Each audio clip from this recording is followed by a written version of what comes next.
오늘 함께 보실 하나님의 말씀은 에스겔 27장입니다. 말씀 봉독은 28절에서 35절까지 하겠습니다.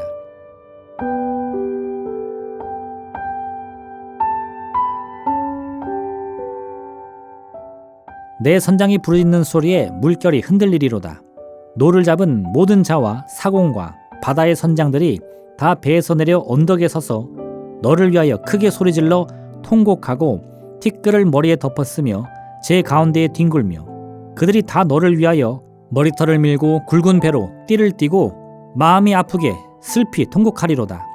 그들이 통곡할 때에 너를 위하여 슬픈 노래를 불러 애도하여 말하기를 두로와 같이 바다 가운데에서 적막한 자가 누구인고 내 물품을 바다로 실어낼 때에 내가 여러 백성을 풍족하게 하였으며 내 재물과 무역품이 많음으로 세상 왕들을 풍부하게 하였었도다. 내가 바다 깊은 데에서 파산한 때에 내 무역품과 내 승객이 다 빠졌으며 섬의 주민들이 너로 말미암아 놀라고 왕들이 심히 두려워하여 얼굴에 근심이 가득하도다. 아멘.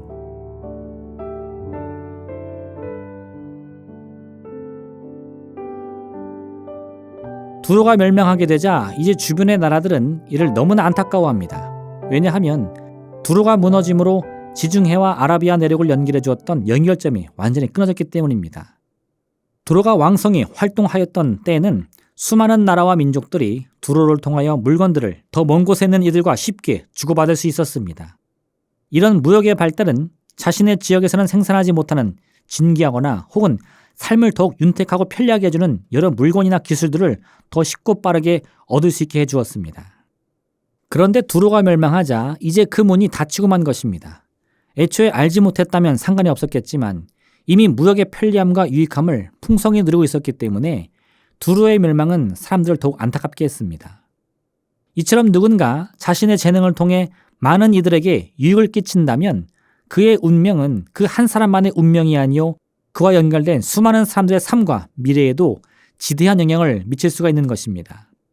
하나님께서는 우리가 한 사람 한 사람씩 홀로 있는 것보다는 서로 함께 있는 것을 더 좋게 여기십니다. 여호와 하나님이 이르시되 사람이 혼자 사는 것이 좋지 아니하니 내가 그를 위하여 돕는 배필을 지으리라 하시니라. 이는 우리 인간이 처음부터 혼자가 아닌 다른 누군가 공동체를 이루면서 살아가도록 창조되었음을 의미합니다. 그리스도인들은 함께하는 공동체 내에서 반드시 다른 이들에게 유익을 끼쳐야 하는 것입니다. 하나님께서는 아브라함을 부르시며 그를 통해 세우는 민족을 세우는 이유는 세상 모든 민족이 아브라함과 그의 자손들을 통해서 복을 받게 하기 위함이라 말씀하셨습니다. 즉 우리는 하나님의 청지기로서 우리에게 맡겨진 이 세상과 사회를 최선을 다해서 돌보고 가꿀 책임이 있는 것입니다. 하나님께서 우리에게 주신 여러 말씀과 조항들은 거의 대부분 여럿이 함께하는 공동체 생활과 관련이 있습니다. 특히나 모세를 통해 주어진 10계명을 살펴보면 하나님과 관련된 1계명부터 4계명을 제외하면 모두가 타인과의 관계를 전제하고 있습니다. 즉 성경에서 죄라고 여기는 일들은 거의 대부분이 타인과의 관계에서 발생하는 일들을 염두에 두고 있는 것입니다. 살인, 간음, 도둑질, 거짓말과 같이 말입니다.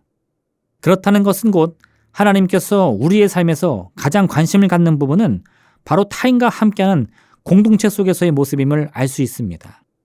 처음부터 인간이 홀로 있는 것을 좋게 여기지 않으셨던 하나님께서는 모든 인간이 서로 타인과 관계를 맺으며 살아가도록 해주셨습니다.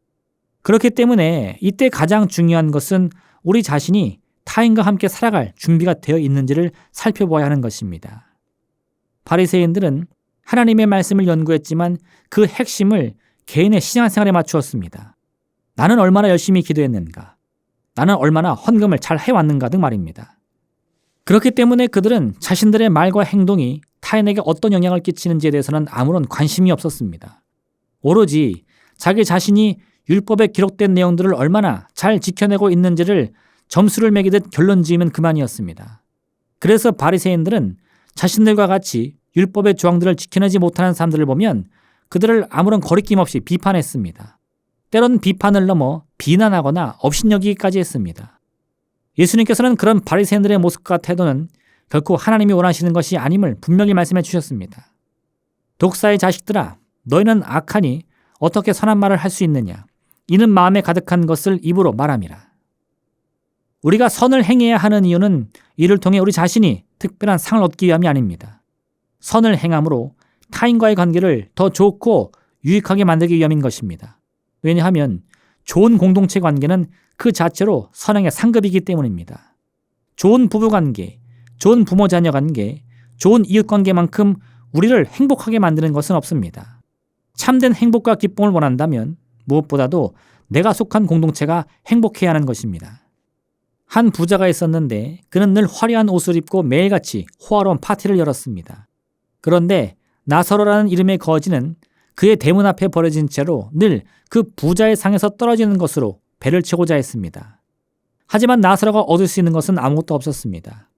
훗날 부자와 거지 나사로 둘 다 죽게 되었는데 나사로는 아브라함의 품에 안겨 있었지만 부자는 지옥에 떨어지게 됩니다. 왜 그럴까요? 부자의 삶은 자신이 속한 공동체에 아무런 유익이 되지 못했기 때문입니다. 물론 이 이야기는 예수님께서 들려주신 하나의 이야기입니다. 그런데 예수님께서 이 이야기를 우리에게 들려주신 이유는 바리새인들과 같이 오로지 자기 자신만을 위해 사는 삶이 얼마나 위험하고 하나님의 뜻에 벗어나 있는 일인지를 알려주기 위함인 것입니다. 참된 경건은 홀로 이루는 것이 아닙니다. 하나님께서는 우리가 혼자 있는 것을 결코 보시기에 좋다고 말씀하지 않으십니다.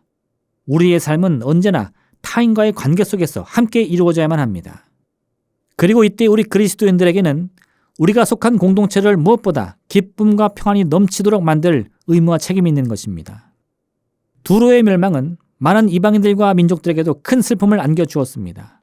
이는 두로라는 나라가 그 주변 사람들에게 얼마나 큰 유익을 주었는지를 알게 해주는 대목입니다.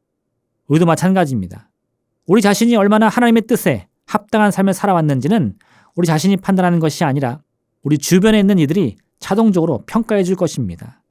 특히나 우리가 삶을 마감하는 바로 그때 우리의 죽음을 받아들이는 주변 사람들의 모습을 본다면 이는 누구도 부인할 수 없을 만큼 너무나 분명하게 나타나는 것입니다. 아메리카 원주민 속담에 내가 태어났을 때 너는 울고 모두가 웃었다. 내가 죽었을 때 모두가 울고 너는 웃는 삶을 살게 하라. 너는 웃는 삶이 되게 살아라 라는 말이 있습니다.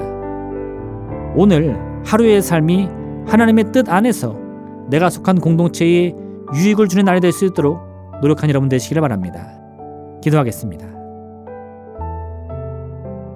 사랑의 하나님 아버지, 우리의 삶의 목적이 오로지 나만을 위한 삶이 아니요 나와 함께하고 있는 모두를 위한 삶이 되게 허락하여 주옵소서.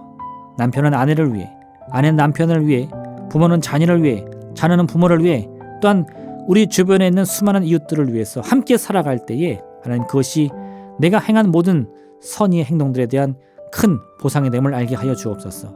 내 가정이 행복하고 내가 속한 모든 공동체가 참된 기쁨과 평안으로 넘쳐날 때 나 자신의 삶이 그 무엇보다 행복한 삶이 될 수 있음을 알게 하여 주옵소서. 그러므로 오늘 이 하루 참으로 우리 자신을 통하여서 수많은 사람들이 하나님의 큰 은혜와 축복을 누릴 수 있도록 노력하는 기업 복된 날 되게 허락하여 주옵소서. 예수님의 이름으로 기도합니다. 아멘.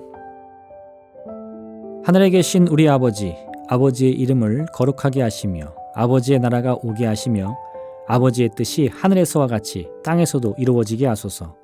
오늘 우리에게 일용할 양식을 주시고 우리가 우리에게 잘못한 사람을 용서하여 준 것 같이 우리 죄를 용서하여 주시고 우리를 시험에 빠지지 않게 하시고 악에서 구하소서. 나라와 권능과 영광이 영원히 아버지의 것입니다. 아멘.